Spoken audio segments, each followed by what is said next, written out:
بسم اللہ الرحمن الرحیم۔ ہمارے سلسلے کا نام ہے سلسلہ خیر خواہی۔ آپ کو خوش آمدید۔ آج کے ہمارے اس سلسلہ میں انتہائی اہم بنیادی چند سوالات مختلف عنوانات سے شامل گفتگو ہیں، جن میں سے ایک سوال یہ ہے کہ جن لوگوں نے گاڑیاں لے کر کرائے پہ دی ہوئی ہیں، مثلاً کاریں، بسیں یا ٹرک وغیرہ، تو ان گاڑیوں پر زکوٰۃ ہے یا نہیں۔ اسی طرح ہمارا سوال ہے کہ جن لوگوں نے دکانیں بنا کے یا مکانات بنا کر مختلف پلاٹ خالی کرائے پر دیے ہوتے ہیں، شادی ہال وغیرہ کے لیے عارضی جو ٹینٹ لگا کے قائم کیے جاتے ہیں، یا دکانیں، فلیٹس وغیرہ کرائے پر دیے ہوئے ہیں، کیا ان پر بھی زکوٰۃ ہے یا نہیں ہے؟ اسی طرح آج کے سلسلے میں ہم یہ سوال بھی ذکر کریں گے کہ جس وقت ہم کسی کو زکوٰۃ دیتے ہیں تو کیا زکوٰۃ دیتے وقت بتانا ضروری ہے؟ اگر بغیر بتائے زکوٰۃ دے دیں کہ یہ زکوٰۃ ہے تو کیا اس طرح زکوٰۃ ادا ہو جائے گی؟ اسی طرح آج کے سلسلے میں ہم یہ سوال بھی شامل کریں گے کہ اگر کسی بندے نے کسی سے قرضہ لینا ہو تو زکوٰۃ کی نیت کے ساتھ اپنے اس مقروض مسلمان بھائی کو قرضہ معاف کیا جا سکتا ہے، یعنی اس کو بتائے بغیر نیت کر لے زکوٰۃ کی، اور اس کا قرضہ جو ہے اس سے لینا ہے وہ اس کو معاف کر دے، اور اس کو کہے کہ یہ قرضہ میں نے آپ کو معاف کیا، اور اس میں نیت یہ کر لے کہ میں نے زکوٰۃ دی، تو کیا اس طرح زکوٰۃ ادا ہو جائے گی یا نہیں؟ اسی طرح آج کے سلسلے میں ایک سوال یہ شامل کریں گے کہ دکان کے ملازم یا گھریلو ملازم یا ملازمہ، مرد ہے یا عورت، جو نوکر ہیں، گھر کے کام شام کرتے ہیں، تو کیا ان کو زکوٰۃ دی جا سکتی ہے؟ اسی طرح ہم آج کے سلسلے میں یہ سوال بھی رکھیں گے کہ سال کسی کا مکمل ہوتا ہے، مثلاً ذوالقعدہ میں یا ذوالحجہ میں یا محرم میں، سال زکوٰۃ کا جو اس کا حساب چلتا ہے زکوٰۃ کا، جس دن سے وہ صاحب نصاب ہوا اس دن سے اس کا جو سال کمپلیٹ ہوتا ہے وہ جا کے ہوتا ہے اگلے مہینوں میں، تو کیا وہ رمضان میں اگر ایڈوانس زکوٰۃ دینا چاہے تو دے سکتا ہے یا نہیں؟ اسی طرح ایک سوال ہے کہ بیوی کے جو زیورات ہیں اس کی زکوٰۃ کون دے گا، شوہر دے گا یا بیوی دے گی؟ اسی طرح ایک سوال ہے کہ زکوٰۃ کے پیسے دینا ضروری ہے یا زکوٰۃ کے پیسوں سے اناج، راشن، کپڑے، کتابیں، ضروریات زندگی کی جو چیزیں ہیں کیا وہ خرید کر دے دی جائیں تو اس طرح زکوٰۃ ادا ہو جائے گی یا زکوٰۃ کے پیسے دینا ضروری ہے؟ تو یہ چند ایک سوالات ہیں۔ اس کے علاوہ نماز تراویح کے حوالے سے چند ایک بہت اہم سوالات ہیں، خاص طور پر حفاظ کے لیے جو قرآن مجید نماز تراویح میں ختم کرنے والے ہیں، تو ختم قرآن کے وقت چند ایک بڑی اہم ضروری چیزیں ہیں جن کا ہر حافظ قرآن کو علم ہونا ضروری ہے۔ آگے چل کر ہم اپنے اس سلسلہ میں وہ بھی سوالات شامل کریں گے۔ تو ہم آج اپنے پہلے سوال کی طرف آتے ہیں کہ جو کرائے پر چلنے والی گاڑیاں ہیں،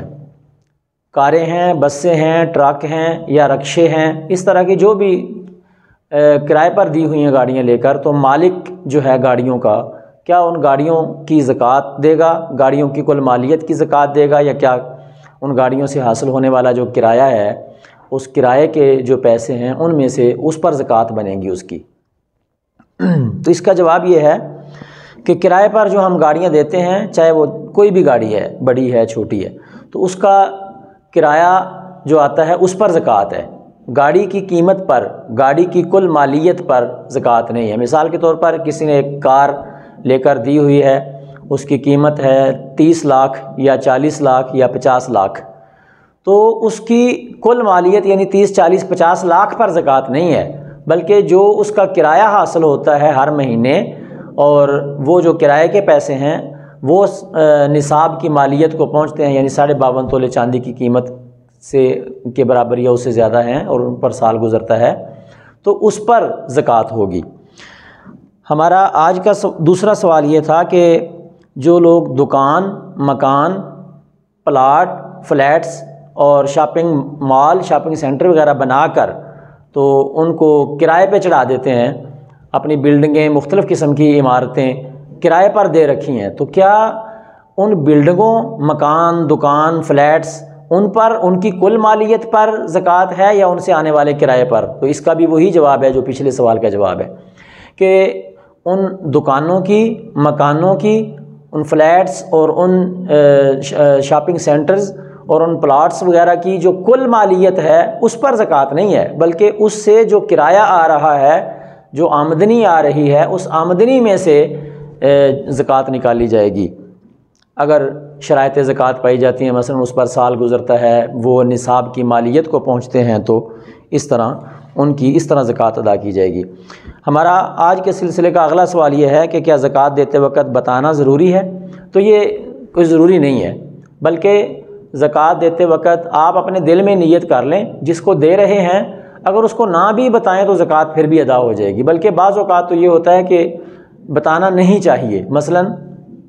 اگر آپ کسی اپنے عزیز کو زکوٰۃ دے رہے ہیں، بہن غریب ہے اس کو زکوٰۃ دے رہے ہیں، بھائی غریب ہے اس کو زکوٰۃ دے رہے ہیں، خالہ، ماموں، پھوپھی، تایا، چچا، یہ جو رشتے ہوتے ہیں آپ کے یا ان کی اولادیں ہیں، آپ کے عزیز و اقارب میں جو خاندان میں جو غرباء ہیں، زکوٰۃ کے مستحق لوگ ہیں، ان کو اگر آپ زکوٰۃ دیتے ہیں تو بتانا نہیں چاہیے تاکہ ان کی عزت نفس مجروح نہ ہو، کیونکہ دین اسلام عزت نفس کا بہت زیادہ خیال کرتا ہے۔ تو بہترین طریقہ یہ ہے کہ جیسے عید کا موقع ہے تو آپ عید کے موقع پہ اگر آپ پیسے دینا چاہ رہے ہیں تو ان کے گھر چلے جائیں، ان کو عیدی کہہ کے یہ پیسے دے دیں کہ یہ آپ کے لیے عیدی ہے۔ کسی بھی موقع پر آپ ویسے دینا چاہ رہے ہیں، عید کے موقع پر نہیں دینا چاہ رہے، تو آپ اس زکوٰۃ کے پیسے کی نیت دل میں زکوٰۃ کی کر لیں۔ لفظ بے شک دیتے وقت ان کو آپ تحفے کا لفظ بول دیں، یہ تحفہ ہے، یہ گفٹ ہے، یہ ہدیہ ہے، یہ آپ کی خدمت ہے۔ کوئی ایسا لفظ بول دیں جس سے اس کی سفید پوشی کا بھرم رہ جائے اور وہ اس کو خوش دلی سے قبول کر لے اور وہ اپنے آپ کو حقیر نہ سمجھے کہ مجھے تو حقیر سمجھ کر اس نے زکوٰۃ دی ہے۔ اس لیے بتانا ضروری نہیں ہے، نیت کرنا ضروری ہے، نیت آپ دل میں زکوٰۃ کی کر لیں۔ اگلا آج کے سلسلے میں ہمارا سوال تھا کہ زکوٰۃ دینے والا زکوٰۃ کی نیت کر کے مقروض کو قرض معاف کر سکتا ہے؟ تو اس کا جواب ہے کہ ایسا نہیں کر سکتا، بلکہ ایسا کرے کہ اس کو زکوٰۃ کے پیسے نیت کر کے زکوٰۃ کی، اس کو تحفہ وغیرہ کہہ کے اس کو دے دے، اور دینے کے بعد اس سے مطالبہ کر لے کہ اب میرا قرض تم ادا کر دو۔ یہ طریقہ ہے مقروض کو زکوٰۃ دینے کا۔ ڈائریکٹلی قرض معاف نہیں کر سکتے، لیکن پیسے دے کر زکوٰۃ کے تحفہ کہہ دیں اس کو، یا اس کو خدمت کہہ دیں، یا اس کی ہیلپ کہہ دیں، اور پھر اس کے بعد آپ اپنے قرض کا مطالبہ کر سکتے ہیں۔ اسی طرح ہمارے سلسلے کا یہ سوال تھا کہ دکان کے ملازم یا گھریلو ملازمہ کو زکوٰۃ دی جا سکتی ہے؟ تو اس کا جواب ہے کہ جی ہاں، اگر وہ مستحق زکوٰۃ ہے، حقدار ہے، زکوٰۃ اس کو لگتی ہے اور ضرورت مند ہے، تو جو مستحق زکوٰۃ کی شرائط ہیں ان کو دیکھ کر اس کو زکوٰۃ دی جا سکتی ہے، بھلے وہ آپ کی دکان کا ملازم ہے، بھلے وہ گھریلو ملازم ہے، اور بھلے وہ آپ کا ڈرائیور وغیرہ ہے، یا آپ کا کوک ہے، آپ کا خادم ہے، آپ کا باڈی گارڈ ہے، کوئی بھی ہے، تو آپ اس کو زکوٰۃ دے سکتے ہیں، کوئی حرج نہیں۔ اسی طرح یہ سوال تھا آج کے سلسلے میں کہ سال مکمل ہونے سے پہلے، مثلا سال محرم میں مکمل ہو رہا ہے یا آگے سفر میں یا ربیع الاول میں، تو کوئی بندہ چاہتا ہے کہ ابھی رمضان شریف چل رہا ہے تو میں ایڈوانس دے دیتا ہوں زکوٰۃ، تو ایڈوانس بھی دے سکتا ہے، کوئی حرج نہیں، یعنی اپنا حساب کتاب لگا لے اور ایڈوانس زکوٰۃ دے دے۔ اب جب سال کمپلیٹ ہوگا تو حساب کرے گا، حساب کرنے کے بعد دیکھے گا کہ جو زکوٰۃ میں نے ایڈوانس میں رمضان المبارک میں ادا کر دی تھی، آیا میری زکوٰۃ سال کے کمپلیٹ ہونے پر، یعنی وہ سال اس کا اگر محرم یا سفر میں جہاں بھی جا کے سال مکمل ہوتا ہے، وہاں جو زکوٰۃ نکالی ہے رمضان میں اتنی ہی بنتی ہے یا اس سے کم زیادہ بنتی ہے؟ اگر اس سے کم بنتی ہے تو جو زکوٰۃ دے چکا اس میں سے جو اضافی رقم جا چکی ہے اس کو اگلے سال کی زکوٰۃ میں شمار کر سکتا ہے، مزید اگلے سال کی زکوٰۃ میں ایڈوانس سمجھ لے کہ اتنی میری ایڈوانس جا چکی ہے۔ اگر جو زکوٰۃ دی تھی رمضان میں وہ تھوڑی دی تھی اور سال کے مکمل ہونے پر محرم یا سفر میں جب اس کا سال مکمل ہوا تو حساب لگانے سے پتہ چلا کہ زکوٰۃ تو زیادہ بنتی ہے، تو جتنی وہ کم گئی ہے اتنی اور مزید سال کے اس مکمل ہونے کے موقع پر مزید ادا کر کے جتنی بنتی ہے ساری اس سے مکمل بری و ذمہ ہو جائے۔ تو ایڈوانس دینا بھی جائز ہے۔ قسط وار اگر کوئی دے سکتا ہے، مثلا اچانک جتنے پیسے زکوٰۃ کے بنتے ہیں مکمل موجود نہیں ہیں تو کہتا ہے کہ قسط وار دیتا رہوں گا، مثلا 1 لاکھ روپے زکوٰۃ بنتی ہے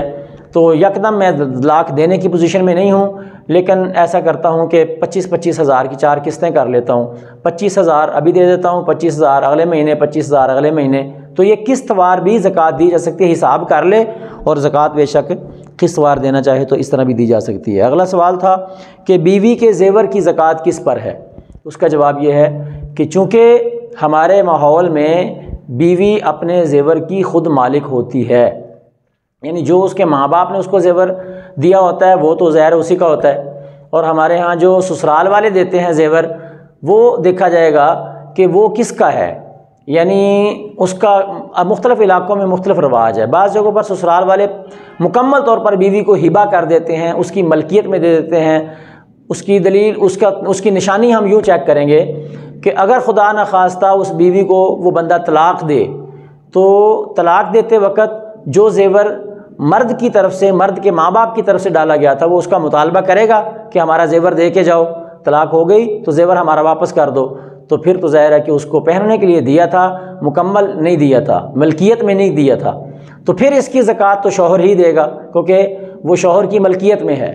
اور اگر کسی علاقے میں یہ رواج ہے کہ وہ زیور مکمل طور پر ملکیت میں دے دیا عورت کو، اور اس کی نشانی یہ کہ اگر خدا نخواستہ یہ طلاق دیتا ہے تو زیور کا کوئی مطالبہ نہیں، جو دیا تھا وہ دے دیا بس، تو پھر ایسی صورت اگر کسی علاقے میں ہے، پائی جا رہی ہے، تو وہ زیور عورت کی ملکیت میں ہے تو ظاہر ہے کہ اس کی زکوٰۃ عورت ہی دے گی۔ لیکن اگر عورت کے اوپر اس کے زیور کی جو زکوٰۃ دینا لازم ہے، اس کا خامد اگر عورت کی طرف سے اپنے پیسوں میں سے وہ زکوٰۃ دے، اس کو بتا کر کہ تیری زکوٰۃ اتنی بنتی ہے زیور کی، مثال کے طور پر 50,000 بنتی ہے، لاکھ بنتی ہے، 25,000 بنتی ہے، 20,000 بنتی ہے، تو یہ میں دے دیتا ہوں اپنے پیسوں سے، تو اگر شوہر دے گا تو ادا ہو جائے گی، شوہر کے دینے سے بھی ادا ہو جائے گی، اس کا کوئی مسئلہ نہیں ہے۔ اسی طرح ہمارا آج کے یہ سلسلے کا سوال تھا کہ زکوٰۃ کے پیسے دینا ضروری ہے یا اناج، راشن، کتابیں، جو اگلے بندے کی ضرورت ہے وہ ضرورت کے سامان لے کر دے دیا جائے؟ تو اس کا جواب یہ ہے کہ صرف پیسے دینا ہی ضروری نہیں، بلکہ ان پیسوں کے ساتھ ضرورت مند مستحق زکوٰۃ کی جو چیز ضرورت ہے وہ خرید کر اگر آپ اس کو دے دیں تو پھر بھی زکوٰۃ ہو جائے گی۔ مثلاً آپ کے زکوٰۃ کے پیسے بنتے ہیں 50,000 یا 70,000 یا 60,000، تو آپ اس 50، 60، 70,000 میں سے اس کے لیے کچھ راشن لے دیں، کچھ اس کے لیے کپڑے لے دیں، کچھ اس کے بچوں کی جوتیاں سامان لے دیں، کچھ اس کے گھر کا کوئی اور چیز لے دیں، تو جو چیز بھی لے کر آپ دینا چاہیں وہ دے دیں۔ جب آپ وہ سامان، وہ چیزیں، وہ کپڑے، وہ جوتیاں، وہ راشن جب آپ اس کے سپرد کر دیں گے تو یہ زکوٰۃ ادا ہو گئی، چیزیں دینے سے بھی زکوٰۃ ادا ہو سکتی ہے۔ آگے چلتے ہیں۔ حفاظ کرام کے لیے ختم قرآن کے مرحلے میں چند ایک اہم باتیں ضروری ہیں، لیکن اس سے پہلے ایک مسئلہ سن لیں۔ ایک سوال عموماً رمضان المبارک میں یہ اٹھتا ہے کہ جس شخص کے عشاء کے فرض رہ گئے، جماعت کے ساتھ ادا نہیں ہو سکے، لیکن اس نے اکیلے پڑھے تھے آ کر، اور اس کے بعد وہ تراویح میں شامل ہو گیا، اپنے فرض علیحدہ پڑھ کے، جماعت سے لیٹ پہنچا، اپنے فرض علیحدہ پڑھ لیے، تراویح میں شامل ہو گیا۔ اب آخر میں جب وطروں کی جماعت ہوگی تو کیا وہ وطروں کی جماعت کے ساتھ شامل ہو سکتا ہے یا نہیں؟ تو اس کا جواب یہ ہے کہ وہ وطروں کی جماعت میں شامل ہو سکتا ہے۔ تحقیق یہی ہے اس مسئلے میں، تو اس کے تفصیلی دلائل ہیں اور تحقیقی انداز میں مفتیان اکرام کا فتویٰ موجود ہے مختلف کتب میں، تو دلائل بھی بڑے خوبصورت ہیں، بڑا تحقیقی قسم کا تجزیہ اس پر موجود ہے۔ تو جس کے عشاء کے فرض رہ گئے ہیں وہ جماعت کے ساتھ وطر پڑھ سکتا ہے، بلکہ یہ بہتر ہے، اولا ہے، مناسب ہے، زیادہ افضل یہی ہے کہ وہ جماعت کے ساتھ ہی وطر پڑھے۔ کوئی حرج نہیں کہ اگر اس کے فرض رہ گئے تھے تو اس کی وجہ سے اب وہ وطروں کی جماعت بھی چھوڑ دے، اس کی ضرورت نہیں ہے کہ وطروں کی جماعت جان بوجھ کے چھوڑے۔ ہمارے یہاں مسجدوں میں عجیب رواج ہے کہ تراویح ساری پڑھ لیں گے اور جب وطروں کی جماعت کھڑی ہوگی تو جنہوں نے فرض نہیں پڑھے تھے وہ جماعت کے اندر کھڑے ہوئے صفوں میں سے کھسک کے پیچھے چلے جائیں گے، یعنی پچھلی صفوں میں جا کے الگ اپنے وطر نیت لیں گے، تو یہ بڑا عجیب سا ماحول ہے۔ تو یہ تحقیقی مسئلہ اسی طرح ہی ہے کہ وہ وطر جماعت کے ساتھ پڑھ سکتا ہے۔ اب ہم آتے ہیں کہ ہمارا جو ختم قرآن کا موقع ہوتا ہے تو اس موقع پر ہمارے ہاں جو حفاظ کرام ہیں ان کو چند باتوں کا علم ہونا بہت ضروری ہے۔ نمبر 1 کہ ختم قرآن کے اندر پورے قرآن پاک میں ایک مرتبہ بسم اللہ الرحمن الرحیم جہراً پڑھنا، اونچی آواز سے پڑھنا، جیسا کہ ہم باقی قرآن سورۃ فاتحہ کے ساتھ اونچا پڑھتے ہیں، تو اسی طرح جہری آواز میں اونچی آواز سے ایک دفعہ بسم اللہ شریف پڑھنا، یہ سنت ہے، تاکہ ختم قرآن کا مکمل سنت کے مطابق ثواب ملے۔ اسی طرح سورۃ اخلاص کے بارے میں فتاوی رضویہ میں بہار شریعت میں یہ مسئلہ موجود ہے کہ جب حافظ قرآن سورۃ اخلاص پہ پہنچے تو اسے چاہیے کہ وہ 3 مرتبہ سورۃ اخلاص کی تلاوت کرے۔